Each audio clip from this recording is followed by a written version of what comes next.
নমস্কার বন্ধুরা, welcome back to my channel. আপনাদের সবাইকে জানাই শুভ বিকেল। আজ আমি আপনাদের সাথে শেয়ার করছি আমাদের বাড়িতে কিছু গাছ। প্রথমেই শুরু করলাম এই ছোট্ট আম গাছটি দিয়ে। নেক্সট দেখাই এই গোলাপ গাছটা। এটা কিন্তু একটা প্রজাপতি। কি সুন্দর প্রজাপতিটা। আপনাদের কার কার এরকম প্রজাপতি ভালো লাগে সেটা কিন্তু অবশ্যই কমেন্টে জানাবেন।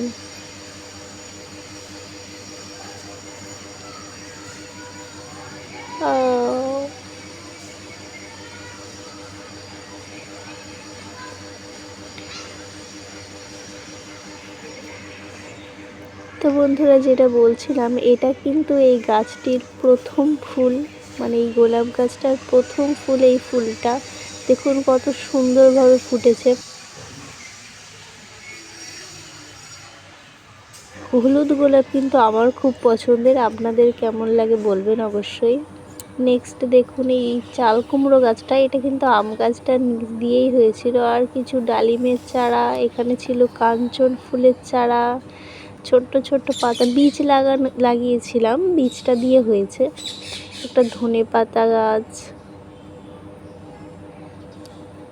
ফুল গাছটা যখন বড় হবে অবশ্যই আপনাদের সাথে শেয়ার করব। এটা হচ্ছে বেলি ফুল সম্ভবত, আমি যতটা জানি। বেলি ফুলের গন্ধটা কিন্তু খুব সুন্দর।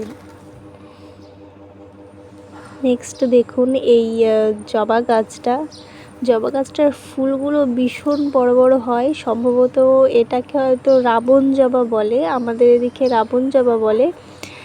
ফুলগুলো কিন্তু ভীষণ বড় বড় হয়। আর ফুলগুলো দেখতে অনেকটা যেমনটা স্থলপদ্ম হয় না, স্থলপদ্ম ওরকম ফুলগুলো অনেকটা হয়। দেখুন আমার তো অনেকটা ওই রকমই লাগে। পাশেই আছে একটা লেবু গাছ, লেবুও হয়েছে, অনেকটাই লেবু হয়েছে। এটা হচ্ছে গন্ধরাজ লেবু গাছ, কিন্তু পাতাগুলো সব পোকায় খেয়ে নিচ্ছে। অনেক কটা লেবু হয়েছে, এটাও প্রথম, এই গাছটার লেবু হয়েছে প্রথমবার।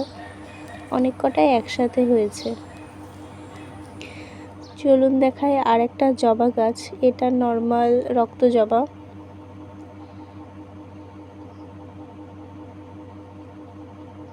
এই জবা গাছটা কম করে 30-35 বছরের পুরনো গাছ। আর এখনও একসাথে প্রচুর ফুল হয়, প্রচুর ফুল হয়। নেক্সট চলুন তুলসী মন্দিরের কাছে অনেক কটা ফুল গাছ আছে, ওগুলো দেখাই। এটা হচ্ছে তুলসী গাছ, এটা হচ্ছে বলে তো রাম তুলসী গাছ, এবার আমি জানি না। এটা একটা গাঁদা ফুল গাছ, নিচে অনেক ব্রাহ্মী শাক আছে কিন্তু। এটা একটা লেবু, এটা হচ্ছে কাগজি লেবু গাছ। আর এই পাশে আছে এটাও একটা গোলাপ গাছ, একটা ছোট্ট গোলাপ গাছ। এটার ফুলগুলো হয় খুব ছোট ছোট, একদম গুড়ি গুড়ি, কিন্তু ফুলগুলোর কালারগুলো খুব সুন্দর হয়। এটা হচ্ছে একটা কাঠগোলাপ গাছ। এটা হচ্ছে স্থলপদ্ম গাছ। স্থলপদ্ম গাছের ফুল যখন হয়েছে তখনকার ভিডিও এটা। এই স্থলপদ্ম যখন সকালবেলা ফোটে তখন পুরো সাদা হয়ে ফোটে, কিন্তু যত বেলা যায় তত ফুলের কালারটা পুরো গোলাপি হয়ে যায়। ফুলগুলো দেখুন খুব সুন্দর সুন্দর। এটা হচ্ছে মাধবীলতা গাছ। ফুল প্রচুর প্রচুর ফুল হয় একসাথে, প্রচুর ফুল হয় আর খুব সুন্দর। আমার খুব পছন্দের এই ফুলটা। এই ফুল নিয়ে ছোটোবেলায় খুব খেলাধুলা করতাম, মালা করে গলায় পরতাম, পায়ে পরতাম, হাতে পরতাম, অনেক খেলা করতাম। অনেক স্মৃতি জড়িয়ে আছে এই মাধবীলতা ফুলের সঙ্গে আমার।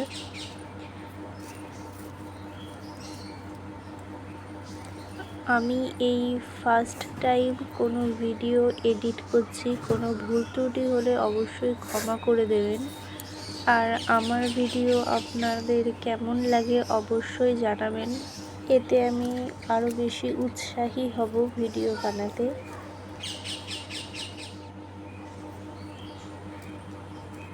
এই আম গাছটা কিন্তু আমি আগের বারে দেখাইনি। আম গাছটাতেও আম হয়েছে, খুব বেশি আম হয়নি, তবে এখানে একটু ওখানে একটু কম বেশি আম ছিল, সেগুলোই আপনাদের সাথে শেয়ার করলাম। এটা হচ্ছে কোয়াশ সবজির গাছ, এদিকে তো কোয়াশই বলে। সবজি বাজার থেকে কিনে এনে দেখছি যে গাছ হয়ে গেছিলো বীজ দিয়ে, তো তারপরে লাগিয়েছিলাম। নেক্সট একটা হলুদ জবা, একটা গোলাপ। এই হচ্ছে সেই বলেছিলাম অনেক করে জবা হয়, এটা অন্যদিন তোলা ভিডিও। আপনারা বুঝতেই পারছেন ভিডিওটা করতে আমার অনেক টাইম লেগেছিল, কম করে প্রায় 1 বছর। চলুন দেখায় একটা নীলকণ্ঠ গাছ। প্রচুর নীলকণ্ঠ ফুল ফুটে রয়েছে, আর নীলকণ্ঠগুলো পুরো বড় বড় এবং গাঢ় নীল রঙের। এটা হচ্ছে রজনী ফুলের গাছ, মাঝে মাঝে হয়ে থাকে, কিন্তু হলে শেয়ার করবো, এখনো ফুল ফোটেনি। এটা হচ্ছে টগর ফুল গাছ।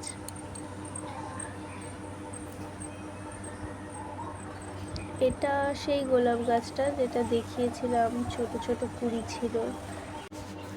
নেক্সট চলুন ছাদের কিছু গাছ দেখাই। ছাদের গাছগুলো প্রতিদিন জল দেওয়া হয় না, যার জন্য ছাদের গাছগুলোর খুব খারাপ অবস্থা হয়ে গেছে। পুরো মাটিটা শুকিয়ে গিয়েছে, ঘাস হয়ে গিয়েছে। এটা একটা টমেটো গাছ, একটা টমেটো হয়েছে গাছে।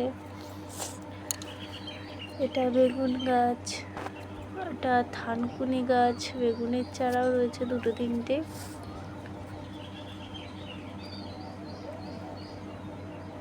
এই পাশে আছে একটা টবের মধ্যে কিছু অ্যালোভেরা গাছ। অ্যালোভেরা গাছের পাতাগুলো পুরো শুকনো শুকনো হয়েছে, তো গাছে অনেক দিনই জল দেওয়া হয় না, হয়ে ওঠে না আর কি। আজকে গাছগুলোতে একটু জল দিচ্ছি বিকেল বেলাতে, আর ভাবলাম আপনাদের সাথে একটু শেয়ার করি। যেহেতু আমি খুব একটা এডিট জানি না, সেহেতু অনেকেই আমার ভুল ত্রুটি থাকতে পারে, সে কারণে আপনাদের কাছে আমি ক্ষমা চেয়ে নিচ্ছি।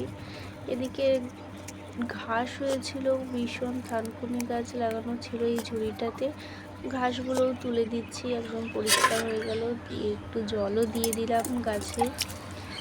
তো আপনাদের সাথে বিকেলবেলাতে একটা কথা শেয়ার করি। এখন মোটামুটি সব ঘরে ঘরেই মানুষ ইউটিউব করছে, ফেসবুক করছে, ভিডিও ছাড়ছে। ইউটিউবে মানুষ ভিডিও তো ছাড়ে, সবাই ভিডিও দেখেও চলে যায়, কিন্তু কেউ সাবস্ক্রাইবও করে না, লাইকও করে না। তো সেই জিনিসটা একটু খারাপই লাগে যে মানুষ দেখে দেখে চলে যাচ্ছে, মানে ভিউ হচ্ছে কিন্তু সাবস্ক্রাইবার বাড়ছে না। তো আপনাদের কাছে আমার রিকোয়েস্ট, যদি ভিডিওটা ভালো লাগে একটু পাশে থাকবেন, একটু সাবস্ক্রাইব করে পাশে থাকবেন প্লিজ। ছাদের ওপরে আরেকটা ইন্টারেস্টিং জিনিস আপনাদের দেখাই। এটা হচ্ছে ছাদের ওপরে আমাদের একটা ঘর, যেটাতে মুরগি পোষা হয়। এখন মুরগি নেই, থাকলে অবশ্যই দেখাবো। বিকেলবেলা ছাদের ওপরে ভিউটা দেখুন, ভীষণ সুন্দর, সূর্য প্রায় ডুবুডুবু অবস্থা। এটা আমাদের নারকেল গাছ, নারকেলও হয় কম বেশি। আমি ভিডিওটা এডিট করার সময় একটা কথা ভাবছিলাম যে ভিডিওর ব্যাকগ্রাউন্ডে কোনো আমি সাউন্ড দেবো কি না, মিউজিক দেবো কি না, সেটা নিয়ে আমি একটু ভাবছিলাম, কিন্তু শেষমেশ আমি আর কোনো সাউন্ড দিলাম না, এভাবেই আমি ভিডিওটা ছাড়লাম। এইটা হচ্ছে আমাদের বাড়ির পেছনের বাগান। বাগানের মধ্যে হাঁটছি যখন, পাতা, শুকনো পাতার খসখস করে শব্দ হচ্ছে, ওটা ছিল একটা লিচু গাছ। কচু গাছ ছিল, কাঁঠাল গাছ তো দেখলেনই, পান গাছ ছিল, তো সুপারি গাছ ছিল, অনেকই সুপারি গাছ ছিল, লেবু গাছ ছিল কিছু। এটা হচ্ছে কুমড়ো গাছ, মিষ্টি কুমড়ো গাছ। মিষ্টি কুমড়োর এই দেখুন জালি পড়েছে, মানে কুমড়ো ছোটো ছোটো হওয়া শুরু করেছে। আর কুমড়ো গাছের ফুলও ছিল কিছু, পাশে ছিল একটা উচ্ছে গাছ। উচ্ছে গাছে কিন্তু উচ্ছে হয়েছিল, 3-4টে উচ্ছে হয়েছিল, কিন্তু আপনাদের দেখাতে পারলাম না। এটা হচ্ছে কুমড়ো গাছের ফুল, এই ফুলগুলো কিন্তু খাই, বড়া করে খাই, যেগুলোর নিচে কুমড়ো থাকে না সেই ফুলগুলো বড়া করে খায়। তো বললাম যে উচ্ছে হয়েছিল, এই যে দেখুন উচ্ছে। তো আজকের মতো সবাইকে এখানেই শেষ করছি, দেখা হবে নেক্সট ভিডিওতে। Thanks for watching.